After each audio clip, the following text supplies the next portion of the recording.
This video is going to outline how gel electrophoresis works. So although I haven't seen you specifically ask questions about the process of setting up a gel and running it, this is going to help you greatly for our practical activities when you're going to be doing this yourself. So there is a flash-based activity that I'm going to show you in a second that you need to work through. So I'm just going to start working through it with you, and then you guys can go off and do it on your own. And then I will tell you that you can pause, you can go off and do that, and then you can come back and I'll go through the answers for you in this video.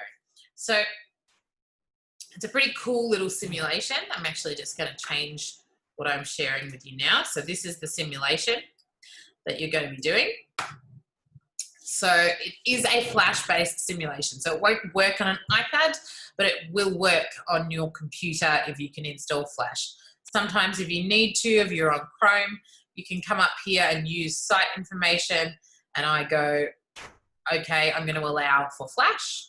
I'm just going to make sure that this is shared for you with some sound so that you can hear what I'm going through as we go through it.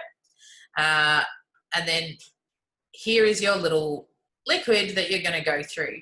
And we're going to try and break it apart into 5 stages. Making the gel, setting up the gel apparatus, loading the DNA samples, running the gel, and staining and analysing the results. So here is a small plastic tube. It's got some liquid in it. You've been told that it contains DNA with strands of different lengths. So this is already been digested by a restriction enzyme, and your job is to figure out what that lengths are. How are you going to do it? So here is your zoomed in view. You've got all your DNA pieces. You've got short pieces, medium pieces, and long pieces. You could do this by hand if they were big, so you just click through. So DNA molecules are so small, and this is why we need to use this process called gel. So as you click through here, we're going to use these guys here. These are called micropipettes. They are super cool. And I've got a whole bunch of challenges to give you a little bit of a skills lab on how to use these guys. Then we're going to move forward. I'm just going to start just to show you what you've got. Some of these. So, here is our gel. So this is that gel. It's in on them, and it's got lots and lots of small holes in it if you can zoom up. So what we do with gel electrophoresis is we load samples on top. We run electricity through it, and therefore the DNA is going to, whoa, that's so cool. The DNA moves down depending on its size. Okay, and that's how we sort it out.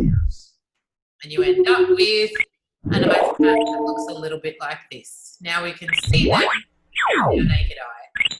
So this is where we get to your turn to run a gel.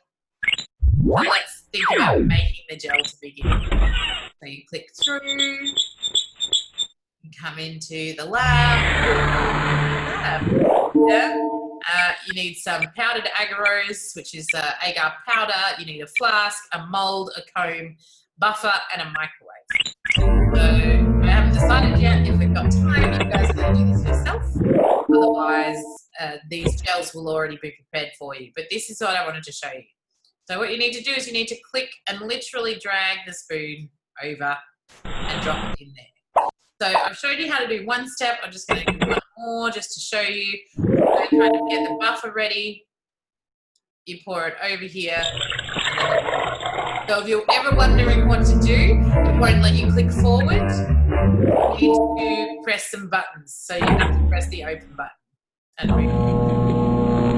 And so that is what I would like you to do. Is work through the rest of that simulation, and hopefully you should stop here. Okay, so keep working through until you get all the way down to stain your gel and analyze the results. And now I'm going to share with you the answers. So stop if you haven't already. Go and do the activity. really hope that you've stopped before I change this screen over. All right. So here are our answers. I'm just going to make that a bit bigger for you. There we go. Hopefully, as you are going through, you only need to write smallish answers for each one. You can pause on this screen if you need to and go through and get it. You can also find it in the answers section.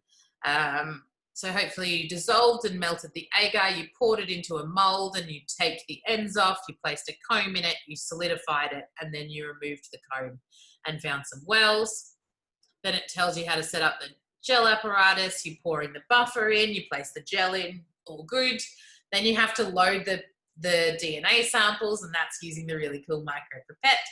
Then we run the gel by hooking up this power supply. Remember that the negative terminal has to go closest to the wells. Then you check for bubbles to make sure that it's working. Finally, you remove it and you stain it with this thing called ethidium bromide. So we don't have to do this at school because we have special gels that have non-carcinogenic stain in them, and we can actually do it live, which is really cool. And then but normally you would remove the gel, stain the gel, leave it for half an hour, and then you could look at it on a light box. But the stuff that we've got at school is way faster than that. All right, let's just go back really quickly to this last bit here, which is